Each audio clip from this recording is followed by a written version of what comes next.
Salut les amis, nous voilà rendus pour un épisode de UGPRI et EuroSD. Alors vous le savez, aujourd'hui on va vraiment regarder ce qui se passe dans le marché.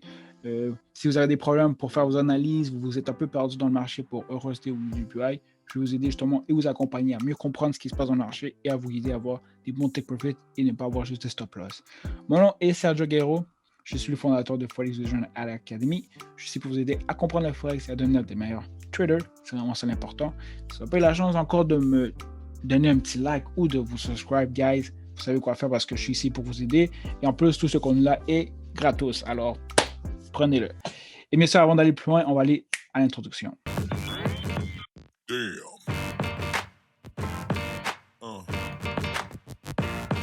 Yeah. Alors, comme vous le savez, je donne toujours une petite bienvenue aux gens qui sont pour la première fois dans la vidéo. Bienvenue à toi. J'apprécie que tu sois là aujourd'hui. Et bien sûr, pour les gens qui me connaissent déjà, on va continuer à aller dans le feu de l'action. Le petit update pour les vidéos que je voulais faire. Hier, j'étais supposé de faire la publication de la Sniper Entry Part 3, mais malheureusement, j'ai eu des problèmes avec mon logiciel et je dois le reporter pour samedi qui s'en vient. Mais guys, la vidéo va finalement venir. Sniper Entry Part 3 s'en vient et je vais le recommencer, mais je pense que j'avais à peu près pour 45 minutes, c'est pas plus. Alors, je vais vraiment faire une nouvelle chose. Ça va vraiment être un uptrend avec plusieurs entrées, buy et sell. Alors, on va vraiment rajouter un peu plus de jus et de viande, tout ça. Alors, soyez à l'affût. Je sais que le Part 1 et 2, c'était simplement une transaction. Cette fois-ci, on va faire plusieurs transactions. Alors, ça va réellement vous aider, je suis sûr et certain. Alors, allons-y maintenant.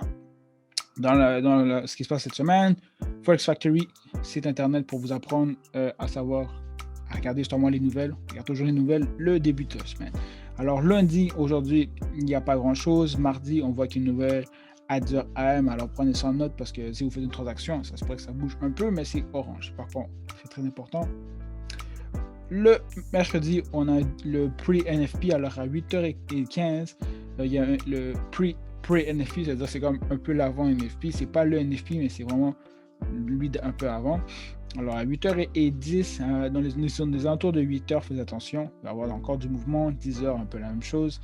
Le jeudi, il va y avoir un open meeting. Alors faire peut-être attention, je ne sais pas, ça ne dit pas quelle heure c'est toute la journée. Alors ça va pas peut-être bouger. À 10h, on le sait ici, il y a le USM Manufacturing, PMI et NOTC. Je ne vais pas tout vous expliquer un par un parce que vous pouvez simplement cliquer et aller voir qu'est-ce que c'est quoi et tout. Ça vous donne vraiment toutes les informations. Alors, c'est pas que je ne veux pas, mais simplement que je veux vraiment qu'on aille dans le portant de la vidéo. Et finalement, vendredi, c'est cette semaine, ça va être le NFP. Alors, comme vous savez, lorsque le NFP est le vendredi, le marché a tendance à être un peu plus lent durant le courant de la semaine et après ça, le NFP allait plus vite. Mais dernièrement, on dirait que les choses ont changé. OK. Et maintenant, si on va avec USD-GPI, je me suis mis une ligne ici rose. La ligne rose là, c'est à partir de là que depuis la dernière vidéo que j'ai expliqué. On peut voir qu'il n'y a pas eu beaucoup de mouvements simplement à partir vraiment du 26, réellement à partir du... Il y a eu un beau mouvement, mais ce que je veux dire, c'est que ce n'est pas un mouvement réellement qui a explosé. On peut finalement voir que le marché a brisé... Je me rapproche un peu. Le marché a finalement brisé la structure qu'on avait ici, la structure baissière. Vous voyez, je m'avais mis une ligne, le marché ici, et je m'avais même mis une ligne ici pour me délimiter justement, pour voir est-ce que le marché allait réellement briser. Vous voyez, le marché a brisé la structure à court terme, je me dis à court terme, pour finalement passer vraiment à un uptrend. Il fallait vraiment s'attendre à voir si le marché ici allait réellement faire une brisure, et finalement on voit réellement que le marché a brisé finalement la consolidation dans laquelle on était depuis plusieurs semaines. Et finalement, maintenant, on est vraiment rendu dans l'uptrend. Alors ça, c'est une bonne nouvelle pour nous parce qu'on peut réellement aller vers le haut. Si je peux vous donner un conseil par rapport aux consolidations. Les consolidations, je l'avais déjà laissé savoir, je pense que je l'avais marqué ici, mais j'ai enlevé les flèches. Lorsque vous êtes dans l'uptrend et vous êtes dans une consolidation, il y a deux emplacements que vous pouvez entrer dans lesquels ça va être la meilleure place pour vous. Celui-là ici, et je vais placer un autre ici, celui-là ici. Bien sûr, celui qui rentre ici a logiquement une meilleure entry parce qu'il veut rentrer vraiment à l'endroit le plus bas. Pourquoi est-ce que je vous dis de rentrer là, juste me placer. Exemple, si je rentre une position ici, ce qui devient avantageux avec ce genre de position-là, si vous êtes sûr réellement que le marché ne va pas descendre, dans le pire des cas, c'est pas grave, vous rentrez simplement une position, c'est que vous échappez vraiment d'avoir toute, vous évitez justement que votre transaction puisse être fermée si vous êtes sûr et certain que, vous ne pouvez pas être sûr et certain, mais vous avez quand même une bonne probabilité que le marché ne va pas aller plus bas parce que à plusieurs reprises, le marché a montré que cette zone d'achat n'avait pas été brisée. Alors, lorsqu'il y a une zone d'achat, ça veut dire que c'est une zone dans laquelle vous devez faire un buy. Et si vous rentrez une position ici que je trouve quand même qui est intelligemment et très bien pensée, parce que vous rentrez à l'endroit le plus bas que le marché s'est rendu dans la consolidation et vous mettez une transaction là et vous laissez aller. Et si le marché décide de revenir en bas, c'est pas grave. Ce que vous faites, c'est que vous faites break-even. Le marché l'aurait fermé, exemple dans ce cas-là ici, lorsque le marché est descendu. Et vous re-rentrez encore une fois parce que vous savez justement que le marché va aller vers le haut parce que c'est la structure dans laquelle il est à moyen et à long terme. Et comme vous voyez ici, si j'avais pris une position ici, ou même ici dans la situation dans laquelle j'avais montré tantôt, juste pour être sûr de ne pas avoir une descente, parce qu'on veut vraiment attendre, avant de rentrer ici, on veut vraiment attendre que le marché nous démontre vraiment qu'il va aller vers le haut. Alors on a une position à peu près ici, je vais mettre mon flash là. Vous savez justement que le marché ne pourra pas aller plus bas simplement avant que le marché change de structure à court terme et qu'il soit rejeté par la résistance qui est la zone de supply. Alors c'est vraiment une belle façon vraiment d'agir et en plus ici il y avait une autre position pour vous que vous puissiez prendre. Et sur par la suite on peut se rajouter des genres de trendline. Vous voyez, boum, un trendline ici et une autre trendline boum ici. Simplement pour se guider vraiment avec ce qui va se passer dans le futur avec le marché. Alors, j'appelle ça une risky entry parce que c'est vraiment, vous n'avez pas encore la confirmation réellement que le marché va vraiment monter parce que considération, c'est toujours un effet ping-pong, mais personnellement, lorsque vous êtes dans un uptrend, c'est toujours bon de mettre, on va dire, dans cette zone-là un buy. Et si, exemple, le marché était dans un downtrend, mettre un sell dans cette zone-là, parce que vous savez que prochainement, le marché va aller vers le haut. Alors, c'est une bonne stratégie à utiliser pour vous éviter justement que si vous rentrez, on va dire à peu près ici ou ici, que le marché touche votre stop loss, parce que dans cette position-là ici, vous êtes vraiment dans l'endroit le plus bas. Alors, j'espère que vous avez compris ça. Moi, c'est de cette manière-là que j'utilise les considérations lorsque je sais où est le marché à moyen terme et à court terme. Je veux dire à moyen terme et à long terme. À court terme, ça devient risqué de faire ça. Mais si vous savez que le marché va aller faire la formation de higher high et il y aurait terminé la formation du higher low, alors c'est une bonne stratégie à utiliser. Et même à ça, si vous perdez la position décide de redescendre, vous faites simplement break-even. Ou dans le pire des cas, vous faites un stop loss, mais vous aurez pu prendre, exemple, dans ce cas-là, une belle position. Et après ça, vous faites simplement rentrer. Alors, exemple, si vous étiez rentré ici, mais vous aurez pu rentrer ici et une autre position ici. Alors, vous allez graduellement, en montant, en place toujours des positions et vous suivez justement votre stop loss, ou soit vous êtes en break-even, ou vous suivez justement le mouvement. Alors, il y a vraiment une stratégie qui peut vraiment être ici, que je trouve qui est quand même très, très bonne. Par la suite, qu'est-ce qui peut se passer pour le futur? Guys, je vais aller en monthly, ça va être très, très plus clair. Encore là, je m'excuse pour les lignes. J'en ai enlevé beaucoup parce que je sais que des fois, j'avais trop de barbeaux. Comme j'ai expliqué, le usage price a vraiment pris beaucoup de valeur et on peut logiquement comprendre pourquoi. Parce que le STIMI, c'est vraiment le paycheck qu'ont reçu les États-Unis au final. C'est vraiment lorsque Biden a vraiment accepté, je pense que c'était 2 billions ou 3 billions d'argent qui a été injecté justement pour aider la population du USA. Alors, qu'est-ce qui arrive lorsque tout cet argent-là est rentré dans l'économie? Alors, l'économie reprendre la force. Alors, ça fait justement que le US a pris de la valeur grâce à ça. Et c'est ce qui fait finalement que le US, en ce moment, est en train de monter. Alors, comme j'expliquais dans les précédentes vidéos, on peut s'attendre vraiment que le marché peut-être bien atteindre cette zone-là ici. Et par la suite, continuer sa consolidation. On sait déjà que depuis les dernières années, on est dans une consolidation. Mais depuis que le check est rentré dans les poches des gens, logiquement, ce qui est arrivé, c'est que ça a engendré beaucoup de transactions et pas l'économie des États-Unis, justement, a pris de la force. Alors, voilà un peu pourquoi, historiquement et côté fondamentalement, analyse fondamentale, excusez-moi, ça engendrait ça.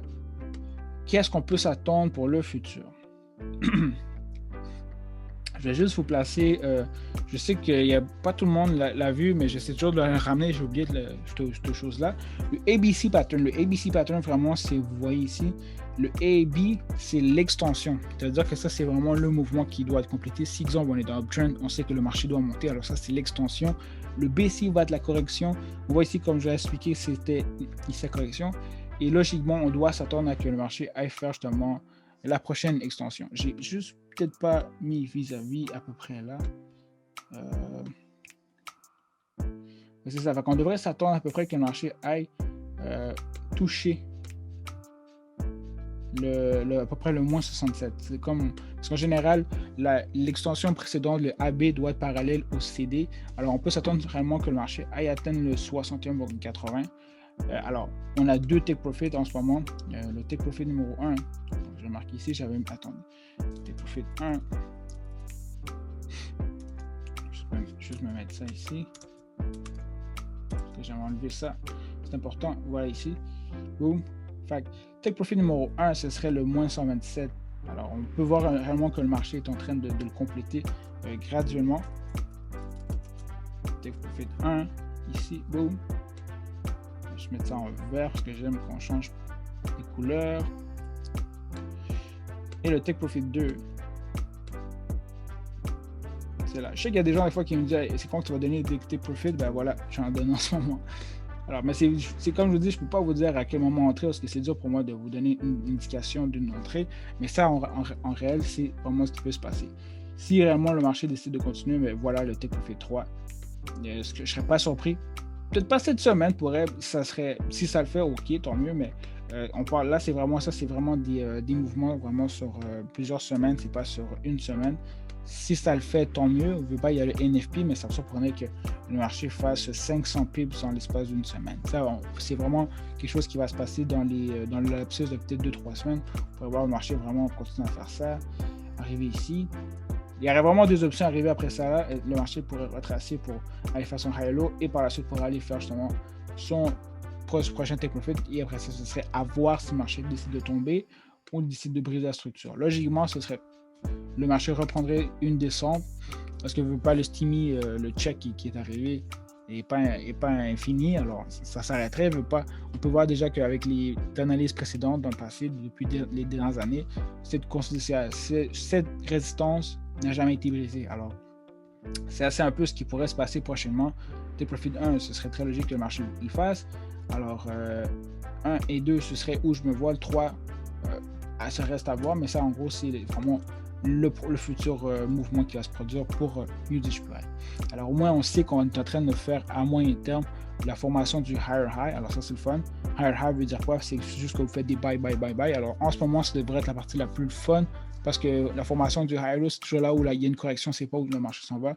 La partie la plus facile, je trouve, dans le marché, c'est vraiment lorsque le marché va vraiment faire soit son higher high ou son lower low. Tant qu'il n'y a pas de correction, je veux dire, quand il y a une correction, c'est un peu dur, mais lorsque vous êtes en extension, comme j'ai expliqué tantôt, l'extension, c'est vraiment du AB, c'est vraiment le mouvement. C'est là que la partie devient quand même intéressante. Alors, j'espère que j'ai été clair pour ce bout-là. Encore là, je ne peux pas vraiment trop parler du passé parce que, comme on peut le voir, il n'y a pas eu beaucoup de mouvements. Si j'ai plus d'informations à donner pour le passé, je vais en parler, mais malheureusement, il n'y a pas eu beaucoup de mouvements côté de EURUSD et USD. Alors, c'est pour ça. J'avais dit que les vidéos seraient un petit peu longues, mais dans ces cas-ci, dans ces deux cas-là, il n'y a pas eu beaucoup de mouvements précédemment. Alors, je dois malheureusement aller avec ce que j'ai.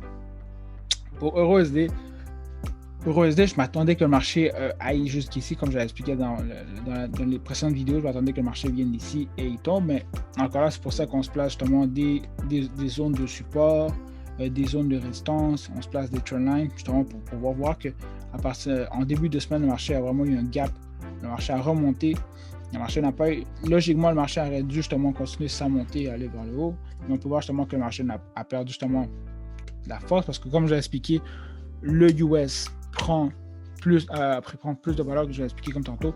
Le steamy, justement, les affaires que chaque jambe du US reçoit justement un peu d'argent. Veut pas ça a impacté beaucoup la valeur du US parce que vraiment ça a poussé justement que l'économie du US gagne de la valeur.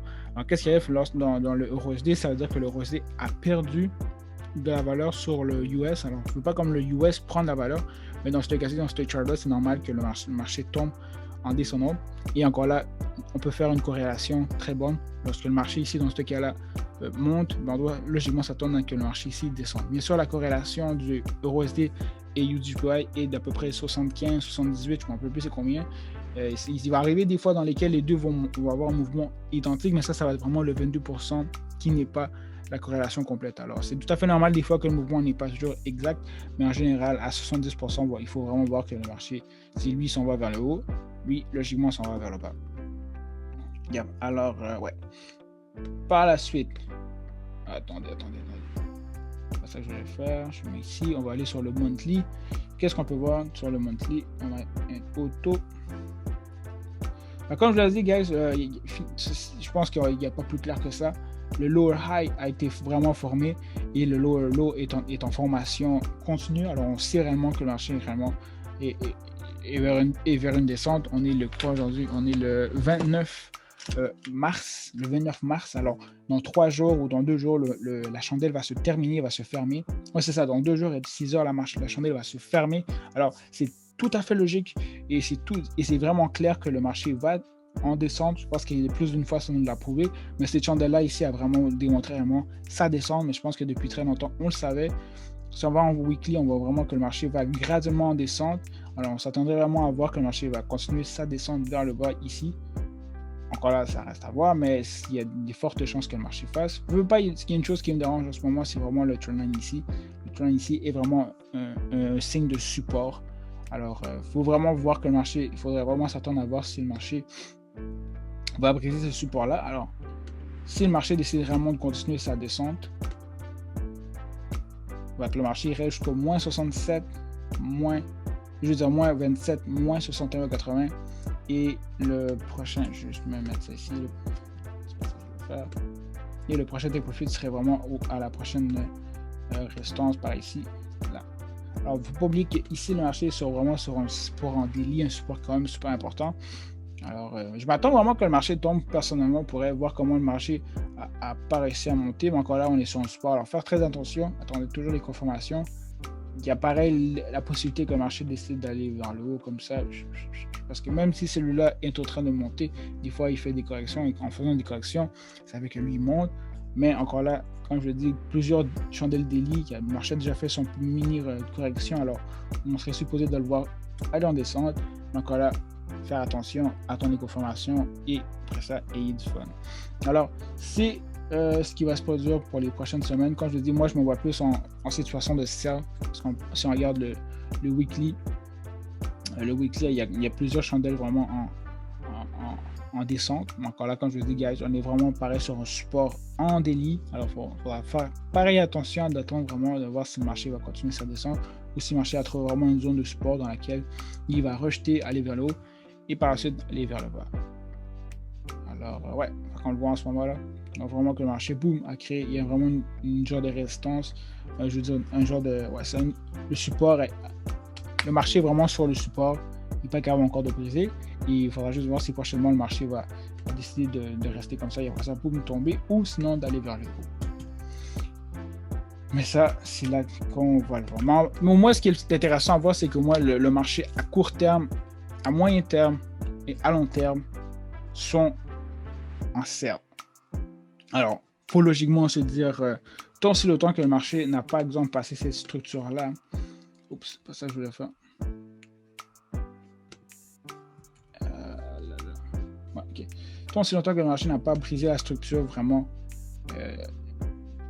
c'est correct. Tant que aussi en tant que le marché n'a pas brisé ici, le marché pourrait remonter et après ça tomber, c'est bon. Mais dès que vous voyez vraiment que le marché passe cette ligne-là, fait un retracement et retouche, ça en dit là maintenant une position en bas. Alors ça, c'est vraiment la chose que vous devez vous attendre dans les prochaines journées.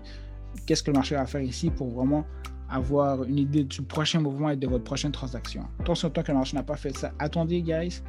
Mais tant sur le temps que le marché n'a pas brisé cette ligne-là, vous êtes toujours en sell. Et si le marché l'a brisé, ok, bon, on change de position. Et maintenant, on devient à court terme un buy. J'espère que j'ai pu être clair avec mes vidéos d'aujourd'hui. Comme je l'ai dit, je m'excuse, il n'y a pas eu beaucoup d'efforts, il n'y a pas eu beaucoup de mouvements dans la dernière semaine. Alors, je ne peux pas faire une vidéo plus longue, mais j'espère que l'information peut vous aider. Comme je le dis à chaque fois, guys, court terme, moyen terme et long terme, c'est des choses que vous devez comprendre pourquoi je dis toujours ça et vous-même l'écrire. Alors, s'il vous plaît, si vous n'avez pas encore compris le court moyen terme, regardez toujours mes vidéos, je vais toujours les réexpliquer. Si vous ne comprenez pas encore le court terme, moyen terme ou long terme, écrivez-le moi par en bas. Je vais peut-être mettre un peu plus d'accent dans les prochaines vidéos encore sur ça. ou même l'expliquer dans mes analyses pour vous aider encore plus. Et je vous souhaite sur ça une bonne semaine, patience, amusez-vous et c'est tout. Merci beaucoup, guys. Au revoir.